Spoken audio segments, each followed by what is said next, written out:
So, the Battle of Castle Itter is considered my all-time favorite event in history.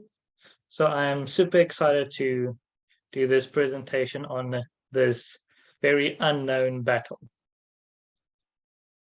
So during the beginning of the end of Nazi Germany, the Allied forces had planned the invasion of the German homeland. But the Allies were concerned that with the war finally coming to an end, Hitler and his loyal followers would conduct guerrilla warfare and hide in bunkers blasted in the mountains. This would actually prolong the war by several months. But more rumors circulated that die-hard Waffen-SS and Wehrmacht soldiers would hide out in impregnable fortresses in Austria. But most of these rumors were unfounded. Unfortunately, one of those castles did exist. Schloss Itter, or Castle Itter, was a medieval Austrian castle which its foundations can be traced back to the 13th century. And in 1943, the castle was seized by the SS and incorporated into the Dachau concentration camp. And this old medieval castle held some high-profile French prisoners, including Edouard Daladier, Maurice Gamelin, Michael Clemenceau, and Paul Reynaud, just to name a few. Other prisoners were tennis player John Barotra and Charles de Gaulle's sister, Marie Agnes Caleo. Just in case some of you don't know who these people are, Daladier was prime minister at the start of World War II, and he gave Germany the Sudetenlands with the signing of the Munich Agreement. Reynaud was prime minister during the Battle of France, and Gamelin was known for his disastrous command of the French military during the invasion of France due to his World War I tactics. And when he was stripped from his position, Weygand took over, and near the end of the battle, he surrendered to Germany and then collaborated with them in the Vichy government. And two other prisoners were De la Roque, who was a right-wing leader of Croix de Foix and a closeted member of the French resistance. And finally, Juhau was a trade union leader. To sum it up, these men hated each other, but they knew that they had to work together or they would all die at the hands of the Waffen-SS. And by the end of April, the noose was tightening around Germany. The Red Army marched deep into Hungary from the east. The German forces had surrendered in Italy to the south, and the Western Allies advanced towards Tyrol from the west. What was left of the shattered remnants of the German army flooded into Austria and into the area known as Tyrol, where they would hide out to keep the Americans from taking the country. But there's a group in Austria that is always overlooked when talking about the Anschluss and the Austrian side of the war, and that is the Austrian resistance. After the Anschluss, there had been a number of native Austrians who stood against the German invaders. But due to the war, they couldn't fight back with violence until the Americans, the French, and the British and their allies landed in Normandy and pushed their way into Germany and Austria. So now let's get to the prelude of the Battle of Castle Itter.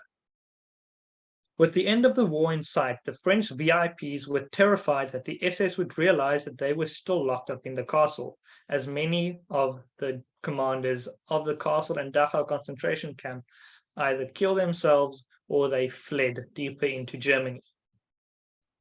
And they started to discuss what they could do to save themselves, because simply walking out would be a suicide mission. But they then decided to get in contact with a very unlikely person, Waffen-SS officer Kurt Siegfried Schrader. One might ask why contact someone that would execute them, for he was a highly decorated officer and served as part of the bodyguard of Hitler in his headquarters.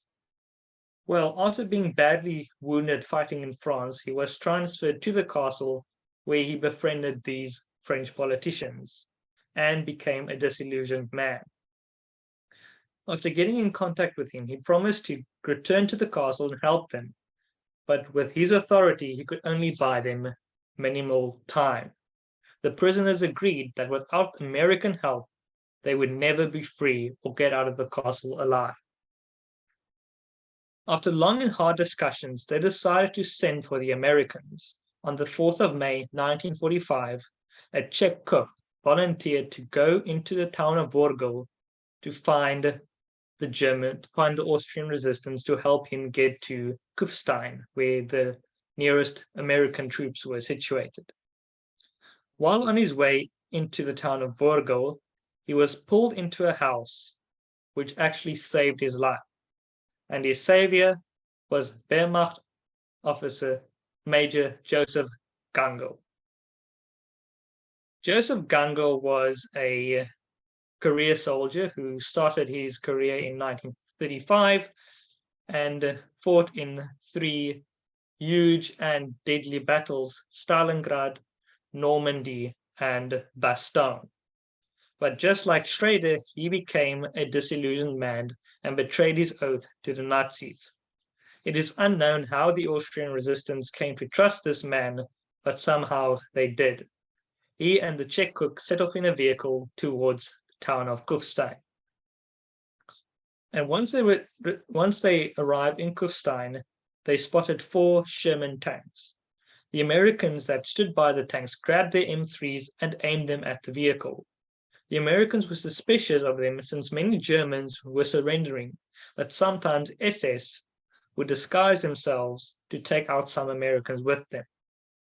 The vehicle came to a halt in front of the Americans holding their guns at their heads, and the Czech cook went out the vehicle and gave them the letter that the French in the castle had written.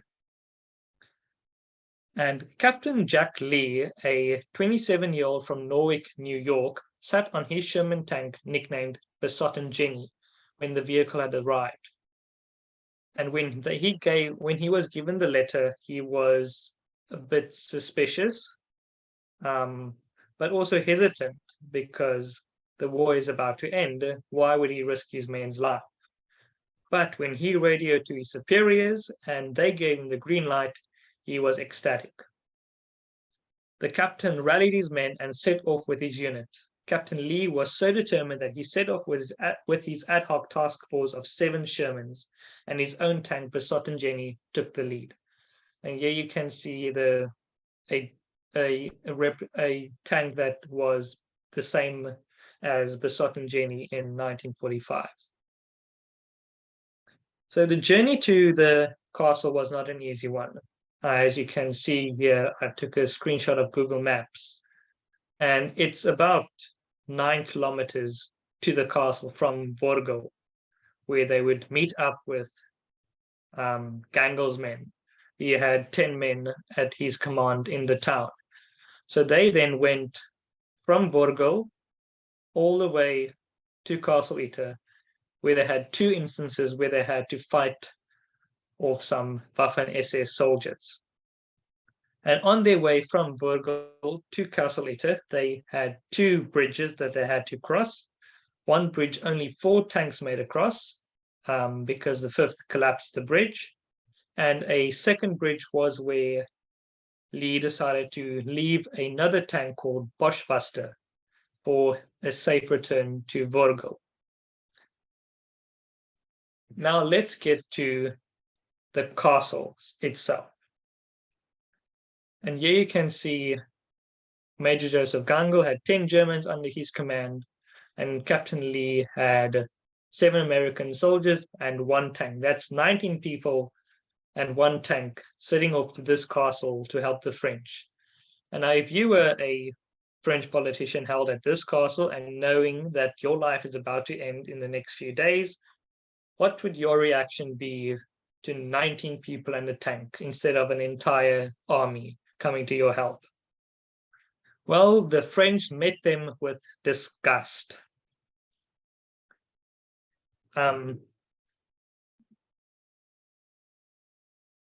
is said that Gangl tried his best to be polite to the French as he was a German Wehrmacht soldier, and Lee was seen as, quote, crude in both looks and manners, and if Lee is a reflection of American policies, Europe is in for a hard time. This is a quote from former Prime Minister Paul Reynaud that he wrote in his book. And now let's get to Lee. He felt very uneasy working with a Waffen-SS officer. He was fine working with the major, but the SS tried to kill him. They are dubbed as the Nazis. And now, in the castle, one of the most unlikely scenes of the war took place. An American army captain, a Waffen-SS officer, and a Wehrmacht major were making a plan to defend French hostages from loyal Nazis in a medieval Austrian castle. And here you can see the SS commander that they will be fighting against during the Battle of Castle Itter, Oberführer Georg Bochmann.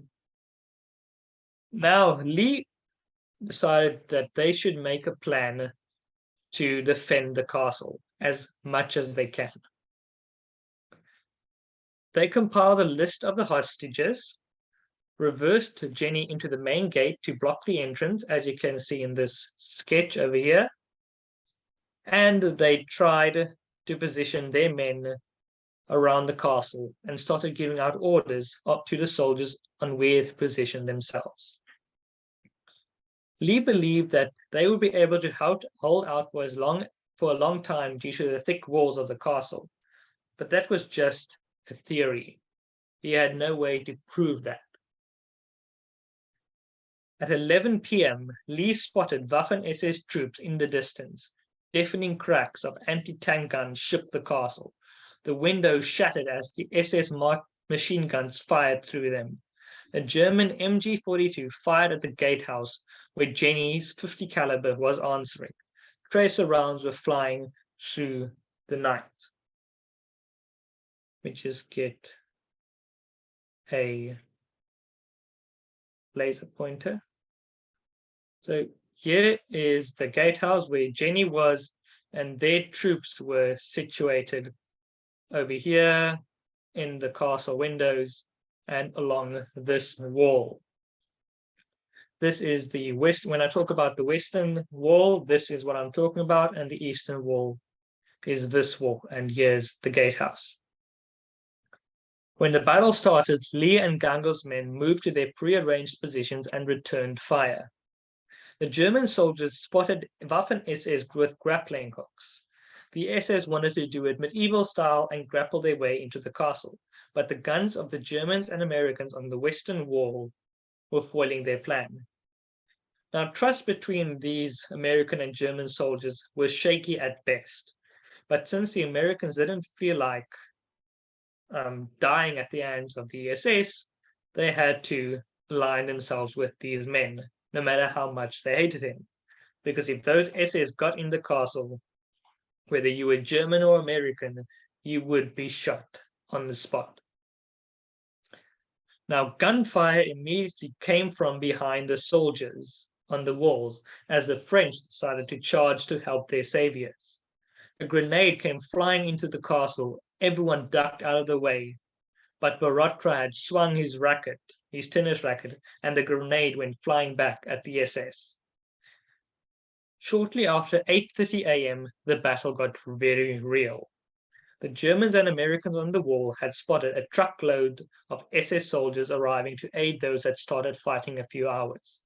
19 men and one Sherman tank were now facing the wrath of 150 die-hard Nazi Waffen-SS soldiers. Now, an 88mm tank gun, anti-tank gun, lobbied a shell into the upper floor of the castle walls on the main building. Moments later, a second 88mm round slammed into besotten Jenny. The corporal that was manning the tank leaped from her just in time as Jenny immediately turned into an inferno. The SS swarmed from the tree lines to the east, sprinting towards the castle's main gates. Others began scrambling up the hill on the west, trying to reach relative cover of the lower walls. Her destruction meant that the SS could make it into the castle. The additional French forces weren't much, but it did add some numbers to the alliance. The French prisoners were firing violently at the SS soldiers outside the castle. The elderly Renaud, France's prime minister in the early stages of the war, fired his MP40 through a broken window, knowing that he agreed with Lee and Schrader that no French prisoner would die.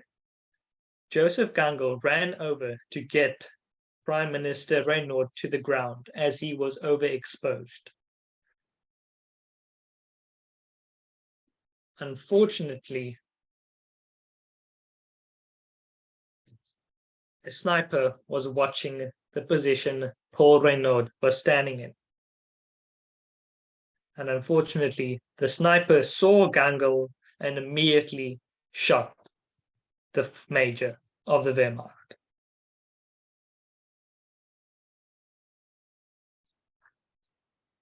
With Gangle's death, Lee had to take up sole command of the German and American forces. And the SS was making their way into the castle. They had already breached where Jenny was situated. Borotra decided that it's his time to shine. And the tennis player came up with a brilliant but very dangerous plan. He decided that if he can vault over the walls of the castle and run towards Vorgel, he could fetch reinforcements. Lee agreed, and Borotra fetched some Austrian peasant clothing in the castle, vaulted over the walls, and bolted into the forest. He immediately stumbled upon 2 SS soldiers manning a machine gun. To the absolute astonishment of these Waffen-SS soldiers, Borotra committed to his disguise and started picking some mushrooms and placing them in his pockets. He finally relieved himself onto a tree and waved them goodbye. Those soldiers never knew that that man would end up bringing the battle to an end.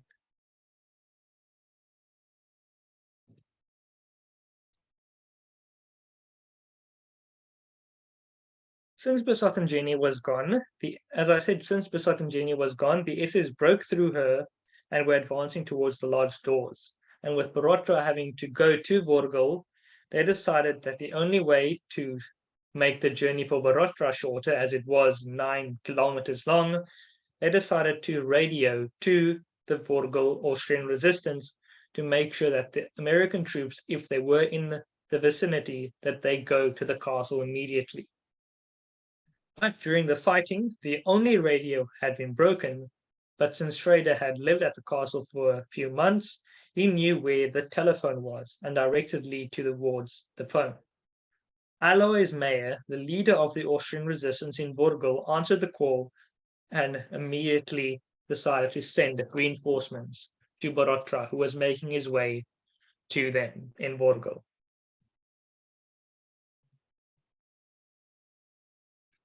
By noon of the 5th of May, the alliance was almost running out of ammunition. Lee couldn't wait for Borotra to return and started reevaluating their plan. To keep with the medieval theme of the castle, Lee ordered the alliance and the French to withdraw into the castle's massive keep over here. They would then use their few remaining rounds of ammunition, bayonets, and if necessary, their fists to make the SS men fight for every inch of the fortress. Lee immediately started to pull their soldiers from the walls. Sensing victory, the SS troops pressed their assault on the castle's entrance. A squad of soldiers prepared an anti-tank rocket to shoot the entrance wide open, when automatic weapons and tank guns behind them in the village of Itter signaled a radical change in the battle. The cry, Amerikanisch Panzer, echoed across the battlefield as the Boschbuster rolled up to where Jenny lay destroyed. The Battle of Castle Itter was over. For Lee and his men, the battle's aftermath was very anticlimactic. The Americans and the Wehrmacht soldiers all piled unceremoniously into the back of a truck back to Kufstein, and the Germans were then escorted to a POW camp. For his valiant effort in the defense of the castle, Lee was awarded the Distinguished Service Cross for extraordinary heroism in connection with military operations against an armed enemy while serving with Company B, 23rd Tank Battalion, in action against enemy forces on 4 and 5 May 1945. Captain Lee's intrepid actions, personal bravery, and zealous devotion to duty exemplify the highest traditions of the military forces of the United States and reflect great credit upon himself, his unit, and the United States Army. And next up, we have Major Joseph Gangel, the only casualty on the Alliance's side. Joseph Gangel would be honored in Austria as a national hero, and a street in Borgo, Sepp Gangelstraße, would be named after him. SS Hauptsturmführer Kurt Siegfried Schrader would be arrested and imprisoned for 2 years after the war, a somewhat lesser punishment as he did help defend the castle. While the unusual circumstances of the actions at Castle Itter made it a subject of a few newspapers and magazine articles, including a July 1945 piece in the Saturday Evening Post, Lee himself described this battle best. A few months before his death, in January of 1973, he was asked by a reporter in Norwich how he had felt about the long ago incident. Lee thought for a minute, then replied, "Well, if it wasn't the damnedest thing."